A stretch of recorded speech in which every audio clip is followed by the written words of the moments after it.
Welcome back. My name is Matt Reiners, and I'm the co-founder of Eversound, which was recently acquired by Uniguest, a company committed to developing engagement technologies to help communities connect and improve quality of life for older adults. Today, I'm joined by Dani Merlino, the COO of Grow Your Occupancy. Dani has spent around 15 years on the provider side as a life enrichment director, nursing home administrator, executive director, regional sales and marketing specialist, director of sales and marketing, and vice president of sales and operations. And she spent almost the last year on the vendor side, recently getting promoted to the chief operating officer of Grow Your Occupancy, which is a sales and marketing consulting firm that is focused on increasing your revenue. So thanks for joining me today, Dani. Hey, it's so good to be here. Thanks for having me. So apart from asking you if you started working in senior living when you were 5 for working for 15 years, I would love for you to just share a little bit of your background and how you got into senior living. Yeah, so actually it's been longer than 15 years. It's like 25 years probably at this What? point. So well, first of all, my mom always was terrified that I was going to marry an 80-year-old man because we would be at like McDonald's and like the cute little coffee clutches of Yeah. the seniors and I'd be like, "Oh, look how cute they are." And I'd be like 12 and she'd be like, "Get up, like what's wrong with you? Get over here." Like I just always thought they were sweet, right? So I always kind of had that in me. But when I was in 8th grade, I had a religion teacher who made us start volunteering at the local nursing home. And when you're in 8th grade, that is not what you want to do. But like we got to leave school and go outside and go do that. So whatever. Okay. So the very first day, I was assigned to the memory care unit, which that's what they called it then, was still like the unit. And there's a sweet little lady there, and she was rocking her baby doll back and forth. And I went up to her and I bent down and I said, "Oh, can I see your baby?" And I took her baby from her, and she punched me and gave me a black eye. And the nurse comes up to me and she's like, "Are you okay? Are you okay?" I'm like, "Yeah, but like, why did she do that to me?" And she's like, "Don't worry, she's got the dementia. She's got the Alzheimer's." And I was like, "The what? Like, okay, but why? Like, I don't understand it." So, my mom worked part-time at a library. So we still had the Dewey Decimal System at that point in life. Like you couldn't like search a catalog online or anything. So like remember flipping through the card catalog to find books on Alzheimer's and dementia, and it piqued my interest. So that summer I started volunteering in that same nursing home, with activities, right? Like bingo and coloring and hand massages. And as I spent my time there that summer at a young age, I realized like there has to be a better way to do this. Like this was a gross place that was not engaging. I felt awful for every single one of them. All I kept thinking about is like, this is where my grandma has to go. Like, Mm. oh my gosh. So a year later, when I could actually start working, my first job was as a dietary aid, not there, at a different place. But even at that place, I remember a resident saying, "Oh, can I have this instead of what was on the menu?" And I was like, "Yeah, sure," and go back to the kitchen. And they're like, "No, this is what we're serving." And I'm like, at the age of 15, I'm like, they don't have a choice. Like, what? So I just kept going with my career. And then I became a CNA through high school and college. And then you kind of went through the rest of my career path. So it's just been an early on passion of helping improve the industry. I love that. And you learn too to never take a baby away from a resident. So Never, important life, never, yeah, never. important lesson learned early on. Um, well, I appreciate you sharing that. That's so awesome to hear that, despite that first experience, you really just kind of jumped into it and were able to make the best out of it. And it's apparent based on your career trajectory here. And, you know, I'm wondering too, because you spent a lot of time on the provider side and working with multiple providers, right? And now you've made that jump to the vendor side, and just wondering like kind of what inspired that transition or what made you want to come to what some people might call the dark side of the vendor side. But I mean, and I'm a very blunt and transparent person, and in all honesty, I was burnt out. Like mm, I took at least, I don't know, probably like 6 months to soul search and figure out what I wanted to do in life. And I talked to a lot of people on the vendor side, and I heard like the good, the bad, and the ugly. And when I was talking to somebody and kind of like going back and forth of which, way I wanted to go, they're like, you do realize like if you are on the vendor side, you can probably reach more people, right? And I was like, ah, okay, like I want to be able to have that touch and help more companies and help train more individuals and help improve their occupancy and their processes. And that's when it kind of clicked like, hey, I want to do that. Now, was I incredibly lucky and blessed that Julie randomly reached out to me and was like, hey, I haven't seen you for a while. Where are you and what are you doing? Totally. Am I incredibly blessed that I get to work with my idol? 100%. So it very much like was God's plan and all worked itself out. But I was frustrated with the industry. So I'm really thankful that on this side, I can help support the frustrations that the other people are having. yeah, no, it makes sense, right? It's about that impact, and now you're able to kind of put your hands into multiple organizations and help in that way. And you talk about some of those frustrations and reflecting on your time on the provider side. I'm just wondering, like, what were some of those most significant challenges that you faced in whether it's senior living sales or ops or really anything? Yeah. You know, the one thing that I would lose sleep at night about is when we didn't have um and I still do in general when I like hear stories like this is what bugs me is not having the time or resources to invest in our people, Mm, right? Um, the giving back with the training. And so there's two things. Like one thing that I think is frustrating is investors or owners not investing in the capital and then expecting amazing results. But also your capital is the human capital and you need to invest in them as well to receive amazing results. So kind of both sides there. But communities are busy and regional directors are extremely busy and half the time, and I see this now when I talk to other companies and other individuals, that we just toss people into their roles and we're like, please do a good job. Bye. And we don't give them that support, and honestly it's not the fault of the regional directors.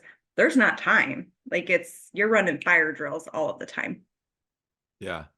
Yeah, it makes sense. I think from my experience looking in, and granted, I've never been on the provider side. I've never said I have. It's just you can't turn off. It's just 24/7 all the time. There's something that you could be doing, and a lot of it's just putting out fires and not necessarily, major fires too at times.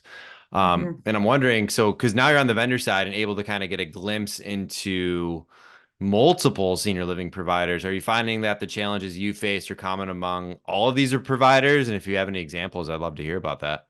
Yeah, so when you're on the provider side and you have your company, you kind of like you look at the trends in the industry and you kind of like keep an ear of what's going on, but also like how much time is there really for that? And you're like, okay, I need to focus on what's going to work for us and what we're going through. And so now, as I am able to have so many conversations with so many different operators and companies, I'm like, oh yeah, it wasn't just me. Like these are Yeah. very common themes that a lot of people are struggling with. And honestly, it goes back to, I mean, specifically with sales and marketing, it's the training piece that Mm, is missing. Like if as an industry we could just focus on that training piece, we wouldn't be having having those struggles. Yeah. Yeah, it makes sense. I think it's even though it's senior living, everyone attacks training very differently, even across the logos or even across communities. I find that sometimes, even if they're under the same group, which is pretty wild. But it's kind of amazing to kind of see that. And I'm grateful to know that you're not alone now when you're going through all that stuff, that you can see that. Well, and Um, I can reassure them because, they come to us or just, in a random conversation and you can tell like they're beaten down or like they're like, I don't know how to fix this. And they're, feeling bad. And I'm like, oh, you are not, dude, don't worry about it. You're not the only one. You're fine. We'll get you yeah. through this, like it's not just you. You're okay. Yeah, no, that's good. And it's good to hear that they're like coming and talking about that too, because I feel like open and honest communication about these things are just great for all parties. But I'm wondering if you find how open providers are discussing the struggles that they face in senior living sales. And do you think there's a culture of silence around these challenges? Yeah, sometimes I think sometimes egos get in the way, and that's really sad. The individuals that are humble and ask for help and are open to hearing other options and ways of doing things, those are the companies that are going to grow and that are going to improve and that are going to give the best services to their residents. But there's also the other side of people who um, think that their way is the only way, even if it's broken and they don't want to fix it. And I mean, think of all the changes that we've seen with, different operators and management companies, some that no longer exist over the course of the last, 12 months. And that's part of the reason why, because they didn't want to ask for help or collaborate with others in the industry in regards to what their problems were. Yeah, and it's funny, like even thinking back, I'll go to some of these conferences and listen in to some of the education settings, and you would have thought our industry was crushing it based on how well they're talking about some of the things that they're doing, which, I think to your point about the ego, people are afraid to be vulnerable at times because some people think that Mhm. shows weakness, which I would actually disagree wholeheartedly with that. But it is pretty wild to see, and I think part of that, or at least even reflecting on myself, whenever I feel down, I'm always comparing myself to others. And I think we Yeah. continue to see these reports coming out of occupancy rates are on the rise and all this sort of stuff. And I'm wondering, with like giving your insights into multiple databases, can you elaborate on the types of misreporting you've observed from operators regarding occupancy rates? I mean, do you agree with some of these reports that are coming out? Not necessarily. No, I don't. First of all, like when we have access to multiple systems like CRM versus like the financial or accounting, very rarely does the occupancy data match, which is Wow. extremely, extremely alarming. And number one, for a variety of reasons, like how do you know what you're selling? What are you reporting? What are you billing? Right. So we see that. Um, but I think it's interesting that we use the terms stabilized and unstabilized or non-stabilized to for these categories in regards to occupancy. And communities that have been around for 3 years or more, if they're not performing well, they're in the non-stabilized, and we're not watching that growth of the occupancy, but we should be. They've been around for 3 years, so they're performing poorly.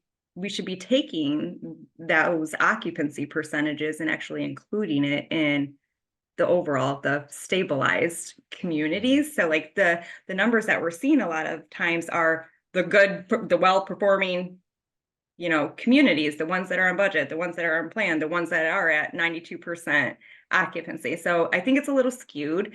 I am in and out of a lot of different companies' databases and can see where their occupancy is. And, we don't necessarily at Grow Your Occupancy just work with communities that are, off plan or have, lower occupancy. A lot of times people utilize us like they have somebody, on maternity leave, like, hey, can you help us? And they're already at like 96% occupancy. And we're like, yeah, this is the easiest job ever. We will help you. So we see, the higher occupancy too, but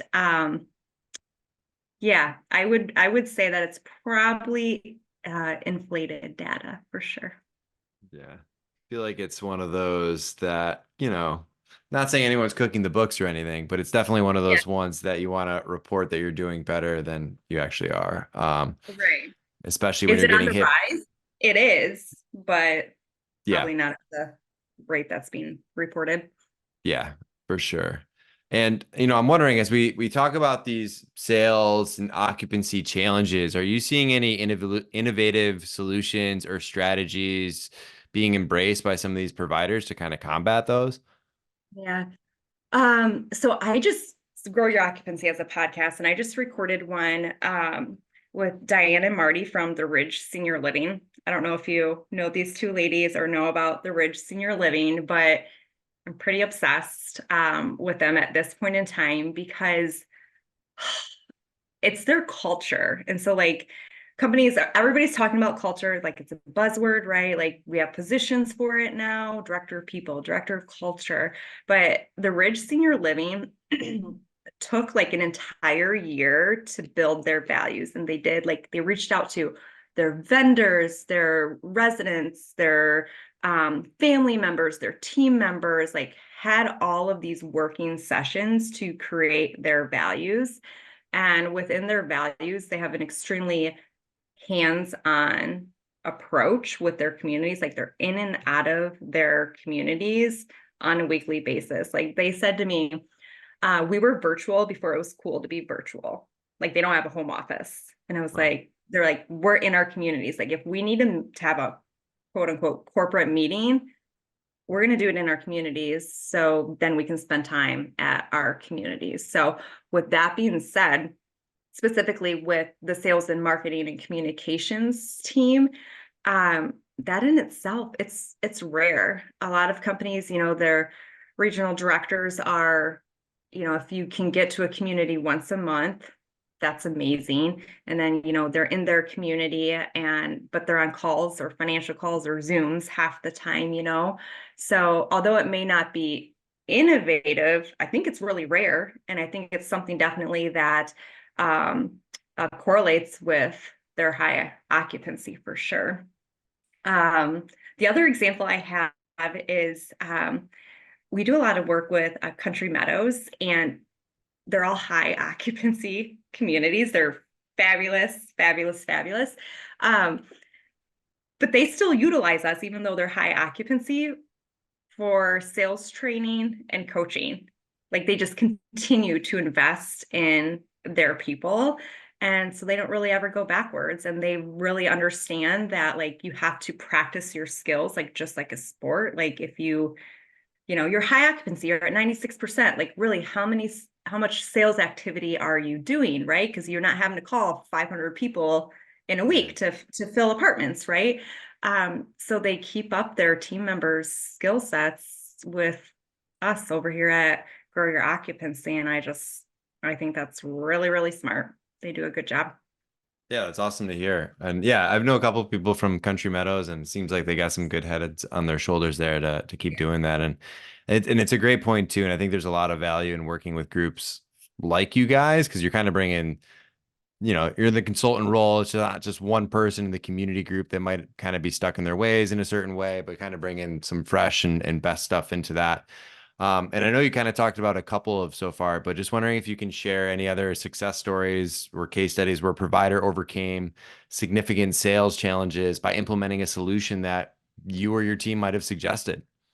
Yeah. Well, I think anytime that somebody utilizes our virtual sales specialist service line, like that's an immediate ROI. On average, we're scheduling an additional 7 to 15 tours a month for communities. So, like, yes, do we offer suggestions and solutions when we're doing, coaching or assessment? Yes, absolutely. But every single time that we are working as a virtual sales specialist, it's an immediate high impact. That's awesome. And then my last question here for you, and arguably my favorite, is if you were to give other senior living providers three guiding principles as we move through 2024, what would you say? Hmm. I mean, I talked a lot about training, so I would definitely say invest in training, invest in your people. I would say that you don't need more leads. You don't. Almost like 98% of the time, you have enough leads in your database. So I would say reach out to Grow Your Occupancy, and we can help you sort through that and what you should be focusing on and the correct discovery. But I see a lot people wasting a lot of money actually with more lead gen, or they're worried about it, or utilizing paid referral sources when they don't necessarily have to. It's just they need to beef up their skills with their discovery process. And oh gosh, what else? I think I would say collaborate. Like we kind of talked about putting egos aside. I would say collaborate with others in the industry. Like nothing bad ever comes out of that, right? Like idea sharing is always great. You know, if you posted something about a specific vendor or something that you're doing, and somebody reaches out to you and says, hey, like I've been thinking about this, could I spend 30 minutes with you? Like say yes, you know, help others out. We should all be in it for the same reason, which at the end of the day is to serve as many seniors as possible. Love it. Awesome. Well, Dani, I appreciate your time so much. Again, it's people like you that just kind of give me hope for this industry, and I'm just so grateful to that our paths have crossed ways, and excited for what the future holds here. So, congrats on the promotion, and excited things for Grow. I know you guys will keep growing. We will, I know. Yeah, Yeah, for wink, sure. wink, wink for those that are just listening. So Yeah. awesome. Thanks for having me, Matt. I really appreciate it.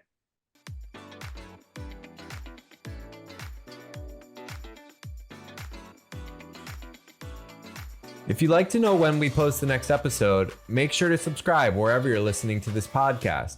If you're interested in how Eversound can help improve the quality of life in your community, find out more at eversoundhq.com.